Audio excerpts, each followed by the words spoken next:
Hello everyone. Today is another session about retail operations, and what we are going to do today is store procedures.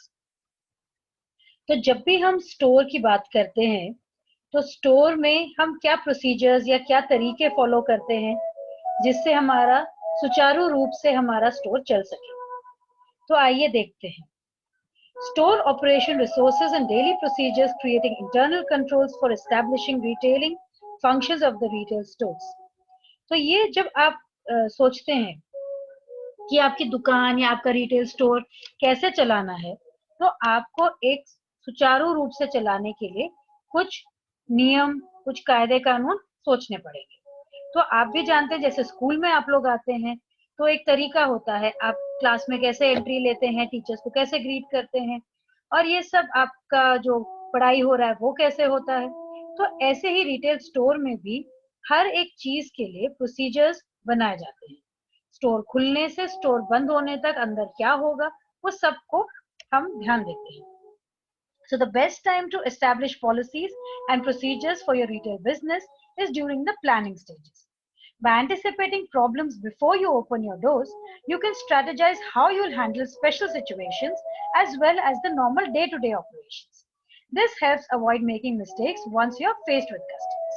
तो अगर हम अपने नियम कायदे जो भी है हम उसको अच्छे से सोच के रखें तो आगे हमें कोई दिक्कत नहीं आएगी जब हमारी दुकान चलने लगेगी। तो हमें ये सब कुछ शुरुआत में ही प्लान करना पड़ेगा। तो अब हम बात कर रहे हैं standard operating procedures in retail, जिसको शॉर्ट फॉर्म एसओपी के नाम से भी जाना जाता है।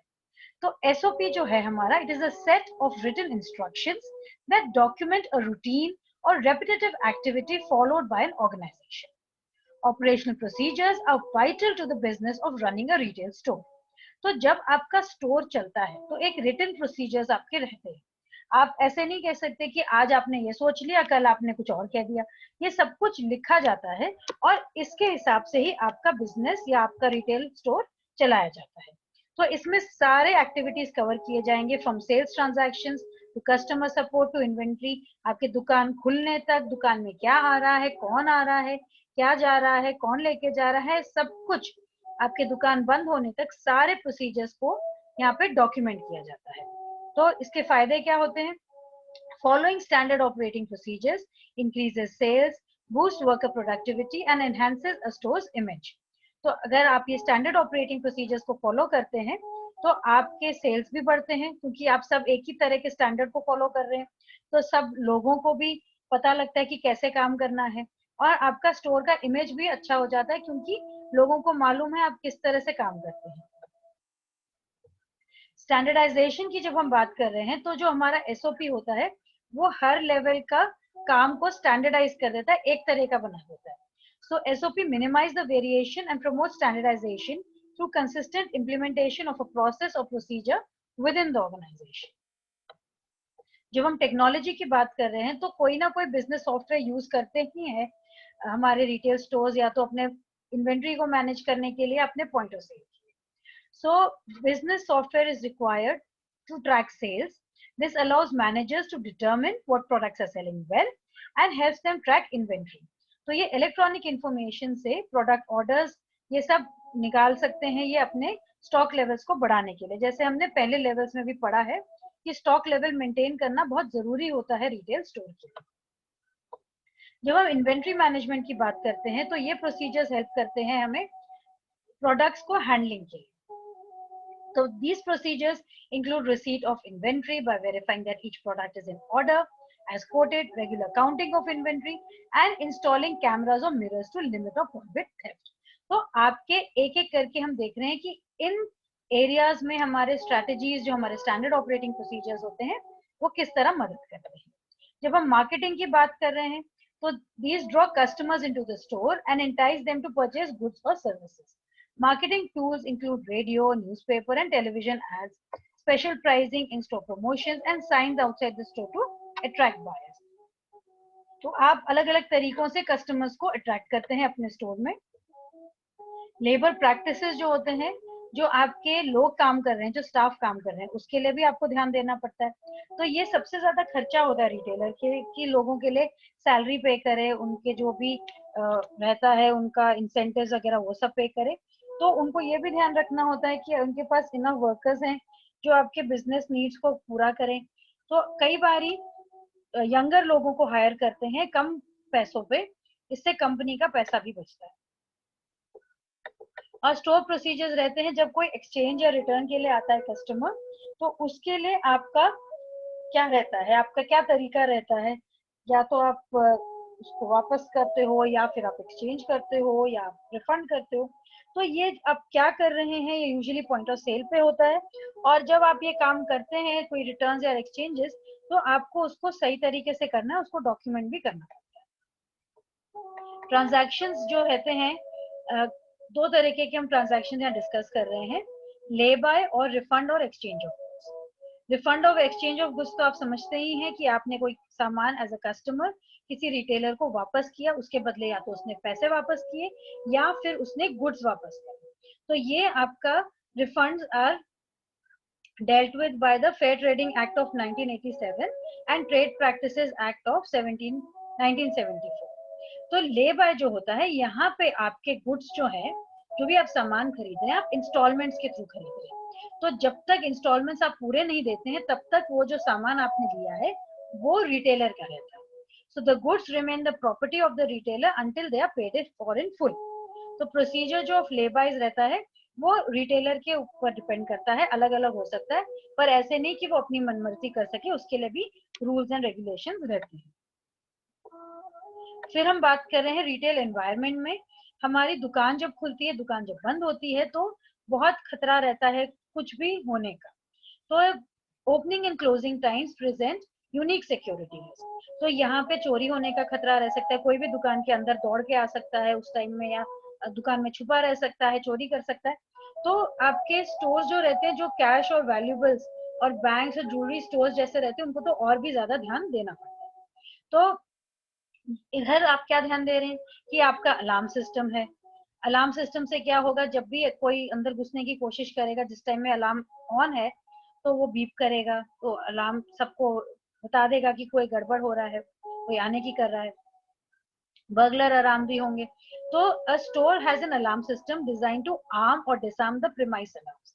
तो अंदर बाहर जाने के लिए motion detectors, door and window contacts, ऐसे अलार्म्स होंगे आपके। और बर्गलर अलार्म्स होंगे जैसे safes, vaults and other storage containers.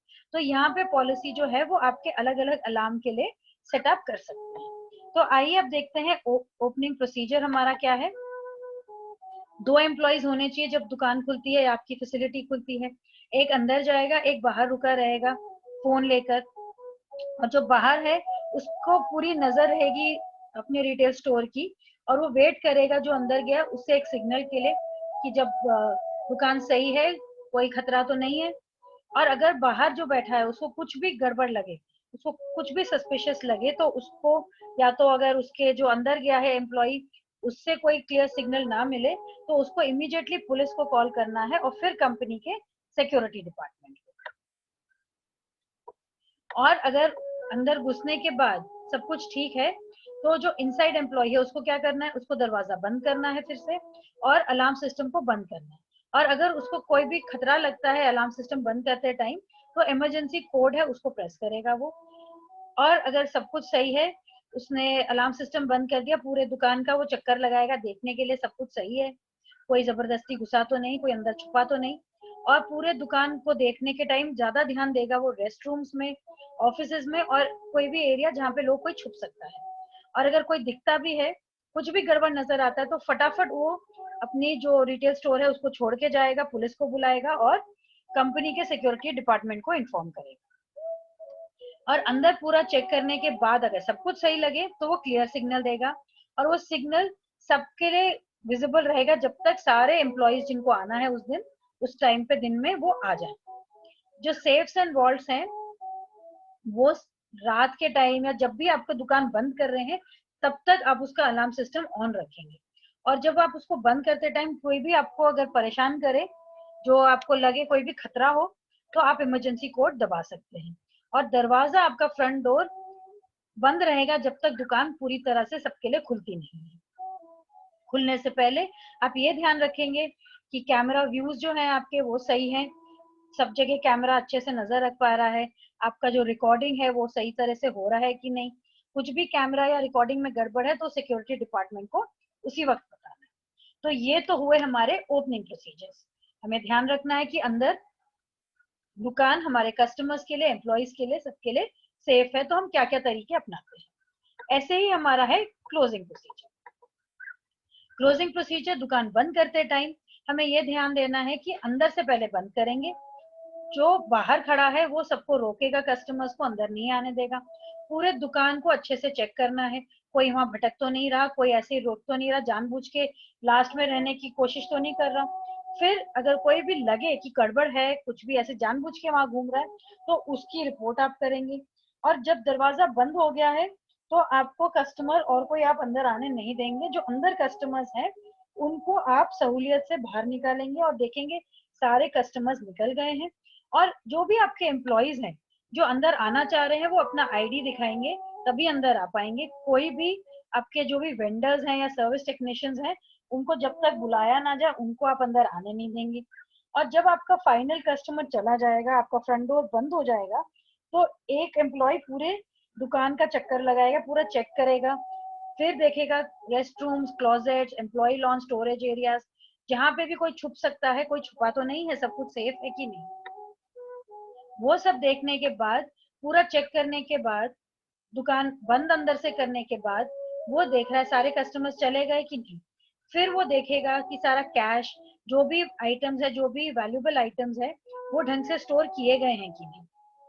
सब सेफ्स एंड कैबिनेट्स जो भी है उसमें ताले लगे हैं कि नहीं, जो भी आपकी तिजोरियां हैं बंद है कि नहीं, अलार्म सिस्टम उसका ऑन है कि नहीं। फिर सारी लाइटें बंद करके जाना है, सिर्फ बाहर की लाइट जो आपकी रोड से नजर आए उसको आप ऑन रखेंगे।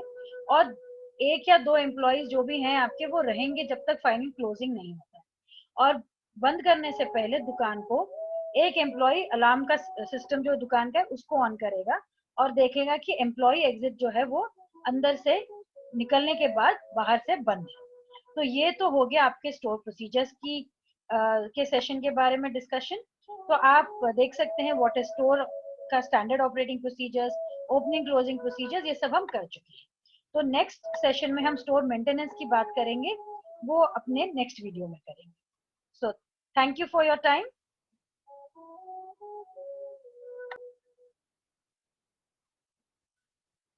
तो आई होप अभी जो हमने सेशन डिस्कस किया आपको अच्छे से समझ आया होगा। कुछ भी दिक्कत होगी तो जरूर बताइएगा। Stay safe and have a lovely day.